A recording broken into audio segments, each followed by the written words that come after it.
dari kelompok 2 ingin mempresentasikan hasil dari diskusi kami.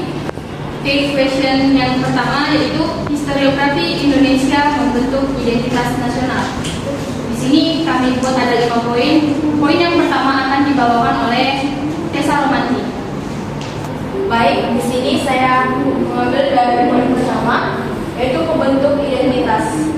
Di mana ada narasi dan historiografi nasional sebagai alat membangun narasi kebangsaan. Nah, jadi sejarah nasional memiliki tujuan utama untuk memperkuat identitas kolektif bangsa melalui narasi besar yang menonjolkan pahlawan dan peristiwa penting. Dan ada juga para ilmuwan mengatakan yang bernama Benedict Anderson tahun 1983 dan Eric Husband pada tahun 1983 juga menyoroti bahwa sejarah nasional tidak hanya mencerminkan masa lalu, tetapi juga berfungsi sebagai alat sosial dan politik untuk membangun solidaritas dan legitimasi dalam masyarakat. Nah, narasi sejarah nasional juga dapat digunakan untuk membentuk identitas kolektif dan menciptakan kesadaran kolektif. Ternyata sejarah lokal juga berhubungan dengan sejarah lokal dan nasional, karena mereka saling memiliki keterkaitan yang saling mendukung dalam membangun narasi sejarah yang inklusif dan representatif. Sejarah lokal berfungsi sebagai penghubung untuk memperkaya wawasan masyarakat terhadap wilayah mereka. Dan sementara untuk sejarah nasional itu sebagai memperkuat identitas kolektif bangsa melalui narasi yang mengedepankan solidaritas dan legitimasi politik. Namun, narasi nasional seringkali cenderung bias dengan mengabaikan perspektif lokal. Yang kedua itu peralihan perspektif. Peralihan dari perspektif kolonial ke Indonesia sentris pasca kemerdekaan. Dalam perkembangannya, kemunculan historiografi Indonesia sentris merupakan antitesis atas pembenaran sejarah yang telah diberlakukan oleh kolonial dan menjadi sebuah dekolonialisasi sejarah Indonesia. Pada dasarnya, ketika penulisan sejarah Indonesia berfungsikan menghilangkan aspek-aspek kolonial dalam sangkut paut sejarah sebagai imbas dari realisme historiografi Indonesia sentris, maka banyak hal yang muncul pada akhirnya. Semisal timbulnya sejarah yang anakronis dalam memahami suatu peristiwa sejarah. Pada akhirnya dekolonialisasi sejarah yang pada awalnya hanya mengeliminasi peran dan pengaruh kolonial dalam lintas waktu sejarah Indonesia malah menjadi sebuah pembenaran sejarah. Yang ketiga, peran sejarah dalam membentuk kesadaran kolektif dan nasionalisme. Sejarah merupakan cerita tentang pengalaman kolektif suatu komunitas atau nasional di masa lampau. Mata pelajaran sejarah bertujuan untuk menyadarkan siswa akan adanya proses perubahan dan perkembangan masyarakat dalam dimensi waktu dan untuk membangun perspektif serta kesadaran sejarah dan dalam menemukan dan memahami dan menjelaskan jati diri bangsa di masa lalu, kini dan masa yang akan datang. Pembahasan selanjutnya akan dilanjutkan oleh Maria. Selanjutnya mengenai perkembangan historiografi era kolonial. Pada era kolonial, sejarah ditulis dari sudut pandang Belanda. Pada masa penjajahan terjadi perubahan besar dalam cara sejarah ditulis di Indonesia. Sebelumnya histori tradisional, yaitu penulisan sejarah yang banyak mengandung mitos-mitos dan raja-raja mulai tergantikan oleh histori kolonial. Histori kolonial ditulis oleh para sejarawan atau orang-orang dalam pemerintah kolonial atau orang-orang Eropa. Atau bisa dibilang itu Niederlandocentrisme adalah pemisahan sejarah yang sangat dipengaruhi cara pandang dan kepentingan bangsa Belanda. Dalam penulisan sejarah pada era ini, seringkali peran serta masyarakat Indonesia itu diremehkan kekuasaannya. Kolonial dihilangkan dan juga sejarah dibuat sedemikian rupa untuk menguntungkan penjajah. Itu dapat kita lihat dari buku sejarah oleh sejarah sejarah Belanda yang merupakan dan juga kita bisa lihat di pelajaran sejarah sekolah kolonial yang menanamkan pandangan tentang misi peradaban Eropa dan juga pembuatan catatan sejarah oleh pemerintah kolonial untuk kepentingan administrasi, budaya dan teknologi Eropa. Penelusuran sejarah oleh sejarawan Belanda juga seperti Peter Emerson atau dan juga Peter Kruger yang menekankan peran VOC dan pemerintah kolonial Belanda, tentunya nasional, ingat tempat atau teori batin lama dan histori nasional yang berkembang setelah kemerdekaan itu digunakan untuk membangun identitas nasional dan legitimasi politik. Setelah Indonesia merdeka, historiografi kolonial berubah menjadi historiografi nasional atau modern. Tujuan utama dari historiografi nasional untuk membangun rasa identitas nasional, semangat persatuan dan kebangsaan terhadap masa lalu Indonesia.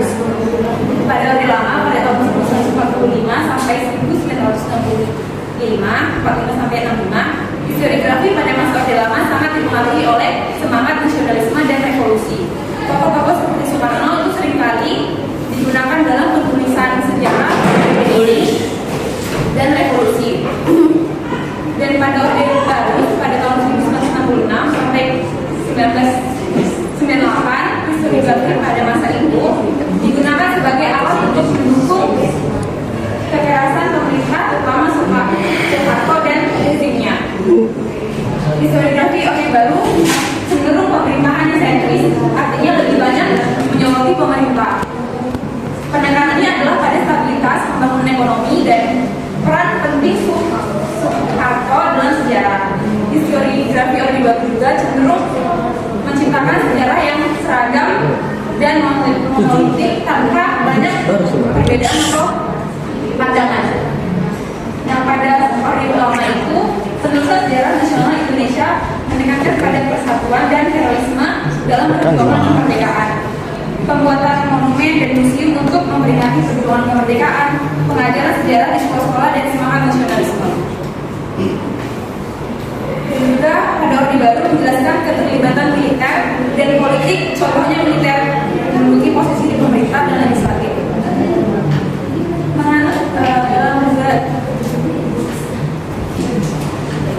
Selanjutnya mengenai perkembangan historiografi reformasi dan pasca reformasi.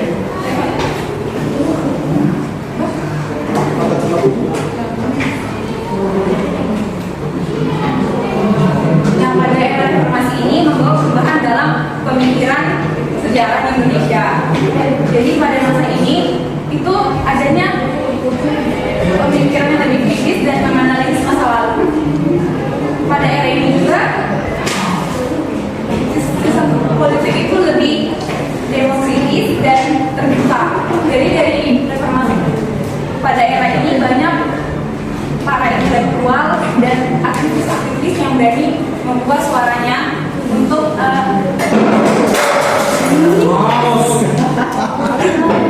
pandangannya yang kurang setuju atau tidak suka terhadap pada orang tersebut. Selanjutnya akan dibahas oleh saya sendiri, yaitu mengenai elemen identitas nasional tentang dekolonisasi sejarah. Artinya menghapus bias kolonial dan menggantinya dengan narasi yang lebih mencerminkan realitas sosial budaya Indonesia.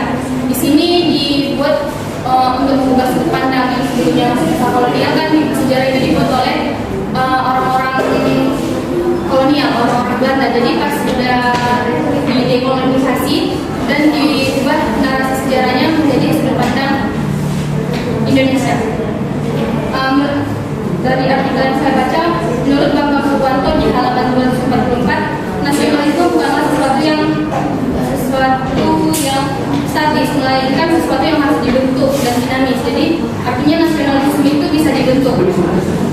Kemudian sengaja diformulasikan oleh dominasi kolonial. Menurut si Bambang Suwanto, identitas pada abad identitas kita kan muncul pada abad ke-20, tepatnya pada tahun 1945 pas kita sudah merdeka baru kita samakan kita sebagai Indonesia. Kemudian disitulah dibuat dia yang bekas jajahan Hindia Belanda menjadi satu kesatuan menjadi Indonesia. Kemudian di artikel itu menekankan atau sedikit saja tentang penolakan orang Dayak terhadap Madura. Jadi ketidakserasian di situ menyebabkan konflik identitas. Kemudian ada yang kedua, belum. Ada juga menurut yang artikel yang berhasil di Minggu, yaitu tentang di mana budaya kolonial mempertahankan hierarki sosialnya dan bagaimana masyarakat Indonesia menegosiasi identitas mereka sendiri. Perlawanan terhadap dominasi kekuasaan diperebutkan. Fokusnya kepada pakaian kita, bahasa, etika, dan gaya hidup perilaku maupun dia hegemoni budaya. Kemudian menurut Dedang Nurjaman, arsip merupakan sumber menuliskan sejarah suatu bangsa, membentuk identitas nasional, identitas daerah yang kemudian digantikan menjadi identitas nasional. Ilmu kearsipan terletak pada aspek keadilan sosial, meliputi identitas, keberagaman dan pluralisme yang berbahan sejarah, di mana identitas seringkali dibangun melalui mitos sejarah yang berfungsi sebagai simbol kebanggaan kolektif. Jadi kita bangga sama mitos-mitos yang ada di Indonesia itu. Tidak sepenuhnya berbasis fakta, tetapi dirancang untuk membangun kesatuan nasionalisme dan legitimasi politik. Contohnya kita tahu kejayaan Majapahit. Nah, menurut Aryan Herianto, dia di sini dalam jurnal atau artikel yang berjudul Sejarah dan Komposisi. Dia mengkritisi bagaimana sejarah seringkali dikonstruksi dalam historiografi dan politik sebagai bagian dari mitos sosial yang menyingkirkan kelompok tertentu, seperti masih berkaitan sama artikel yang pertama tadi. Jadi orang-orang Dayak itu tersingkirkan karena penolakan orang-orang Madura. Kemudian dalam artikel juga ada artikel ini, di situ terdapat adalah pernyataan sosial. Menurut Adela Sihaan, pluralisme mitos bukan hanya sekedar dengan tidur, tapi juga memuat sejumlah pesan. Levi Strauss juga mengatakan mitos dalam model-model strukturalnya dalam konsep pemikiran manusia adalah kesatuan yang nyata. Contohnya dari artikel itu, kemponan atau menolak makanan dianggap yang menolak makanan dari orang lain itu dapat akan mendapatkan kecelakaan. Nah, kalau contohnya dari tempat saya misalnya nggak boleh janjian sore hari, itu kan mitos ya, karena itu dampaknya besoknya bukan manusia yang datang malah melainkan hantu gitu. Itu kan juga termasuk sebagai dari mitos. Kemudian yang terakhir tentang keberagaman. Nah, Indonesia sangat beragam baik itu etnis, agama, budaya. Tapi keberagaman ini justru kadang menjadi tantangan dalam penyusunan sejarah nasional, penyusunan sejarah sesuai materi kami yaitu historiografi. Nah, menurut Aryan Herianto, dalam artikelnya yang dibiarkan, dibaurkan atau disebarkan, di situ dia mengesampingkan kelompok tertentu dalam identitas kebangsaan. Menurut Arnold van der Meer, masyarakat Indonesia menegosiasi identitas mereka sendiri dalam menghadapi kolonialisme etnis dan agama. Yang pernah saya baca ada, saya lupa namanya, tapi dia pernah itu kayak mengubah identitasnya, misalnya dia oke begitu lah. Nah, kemudian ada Sri Suprapto. Di sini dia menjelaskan tentang pandangan hidup tercermin dari kebudayaan Indonesia asli yang bersumber tentang prop dan hal gaib. Jadi di Indonesia itu sudah hal yang lumrah. Kemudian materi selanjutnya akan dibahas oleh Adrian.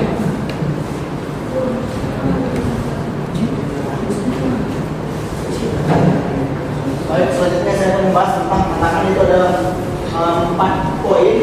Pertama itu eksklusif terhadap kelompok tertentu atau organisasi atau yang berkuasa pada rezim tertentu. Yang kedua politik sejarah. Yang ketiga ini tantangan sebenarnya. Yang ketiga itu organisasi tidak ada. Yang ketiga itu tantangan penulisan historiografi. Nah, pertama itu eksklusif terhadap kelompok tertentu. Ada beberapa juga yang sifatnya tulisan apa sejarah di Indonesia itu kerap kali tidak independen, melainkan dari kekuasaan yang berkuasa pada rejim tertentu. Kita tahu Soeharto dan Soeharto, mereka adalah sebut dengan teori big man atau terorisme. Ini kerap kali dipuja oleh masyarakat sebelum masyarakat terhadap kepada mereka berdua, sehingga pahlawan kecil. Dan salah satu contohnya itu dari Cina yaitu Hoi Kim Ham. Ini Cina kali didiskriminasi oleh masyarakat, padahal kedua mereka juga ada. Itu salah satunya Cina, dia adalah seorang raja pula dari dari Makassar. Dia membantu mendanai perjuangan rakyat Indonesia pada masa pergerakan perjuangan. Maka dia diakui oleh Ratu Belanda sendiri, Ratu Wilhelmina II, bahwa dia adalah raja pula di Pulau Jawa. Jadi banyak orang-orang pahlawan kecil itu kerap tidak dimasukkan dalam sejarah karena terlebih oleh teori big man atau teori orang besar atau pahlawan. Kalau sekarang terkenal karena pahlawan imperialisme dan kolonialismenya, maka suatu terkenal karena perlawanan dan mempertahankan yang melakukan Pancasila itu dengan G30 PKI. Jadi kerap ini menguntungkan kelompok tertentu. Nanti suatu sebagai partai ketua partai Golkar kalau salah. Jadi karena dia berkuasa pada zaman itu sehingga dia keras sekali dia menganggap pada masyarakat karena dia sebagai pahlawan pada G30 PKI. Kedua itu politik sejarah. Politik sejarah itu terkali sejarah ini dianeksasi oleh politik atau kepentingan tertentu. Kita ambil dari Orde Baru yang dimiliki oleh Soeharto. Kerap dalam sejarah itu, dalam buku pakai sejarah pada zaman Orde Baru itu kerap mengandungkan sosok Soeharto sehingga ini melanggar bentuk kekuasaan itu pada orde rejim yang dibuat itu Soeharto, sehingga ini melanggar kekuasaannya sehingga dari SD dari kita sendiri kan anak pada itu sulit menentukan bahwa Soeharto adalah pahlawan bingkai pada masa SPKI. Jadi pada waktu itu itu ada itu kalau nggak berkata militer dan kekuasaan. Biasanya itu sumber dari sejarah pada saat itu. Jadi kalau dia sebagai pahlawan pada dia SPKI. Padahal sebenarnya ada beberapa jurnal PKI itu tidak sepenuhnya masalah kita. Kalau saya baca jurnal itu diberita pada zaman itu ada perempuan Gerwani itu telanjang sampai telanjang berdeket-deket dan semuanya itu kalau saya baca itu bukan hal kenapa bukan pada saat jadi bukan itu karena dipaksa oleh oknum tertentu bahwa PKI itu jahat. Memang itu pada saat pembunuhan, tapi ada beberapa opini itu digarap oleh pemerintah supaya opini ini supaya PKI itu sebagai partai yang bengis dan bengal. Jadi opini digiring karena kepentingan politik untuk menentukan kekuasaan pada saat itu. Jadi pada saat itu Menteri Masalah yang menulis buku pada saat itu Nugroho Sentoso itu latar pemerintah. Dia tulisnya sejarah pada saat itu ya buku paket jilid 6 itu tentang sejarah nasional Indonesia yang sudah sendiri dan banyak tulisan itu mengandung politik militer ataupun kepentingan Soeharto sendiri, sehingga dari mereka sudah membawa bigman atau pria besar yang berkuasa yang memiliki pahlawan atau memiliki terorisme. Nah itu jadi ada kepentingan politik kadang-kadang yang zaman Soeharto menginginkan kekuasaan, nah sekarang ada kepentingan kekuasaan lain. Jadi inilah kerap perubahan ada karena ada kepentingan kekuasaan pada saat itu. Yang ketiga itu tantangan penulisan historiografi. Tantangan penulisan historiografi ini pertama itu ada ungkapan bahwa sejarah itu bukan ditulis oleh sejarawan, melainkan seorang kekuasaan. Karena kekuasaan itu kerap menetralisir penetralisir suatu penulisan sejarah, sehingga mereka berbagai opini tentang suatu pihak. Tidak penting politik sejarah pun inklusif terhadap kelompok sejarah. Jadi itu tantangan yang pertama karena kekuasaan yang berkuasa pada saat itu. Yang kedua itu tentang penulisan bahasa yang digunakan. Karena tulisan sejarah ini tulisan bahasa itu tidak dikuasai oleh sejarawan, sehingga ini jadi tantangan bagi mereka untuk menguasai suatu bahasa tertentu, sehingga mereka bisa menguasai suatu tulisan yang mereka dari visual. Selanjutnya itu tantangan selanjutnya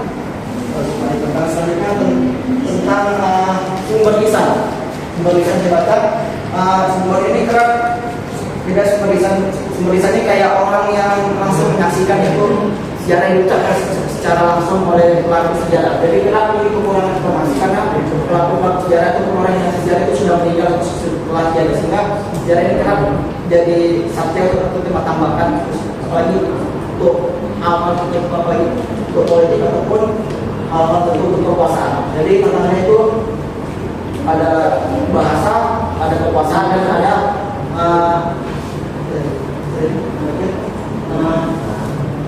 tentang ada kekuasaan, bahasa, dan ya sumber lisan, karena banyak pelaku sejarahnya sudah meninggal ataupun sudah tiada. Jadi itulah tantangan dalam sejarah pun, yaitu hanya bisa simpulkan. Terima kasih. Selanjutnya kami bahas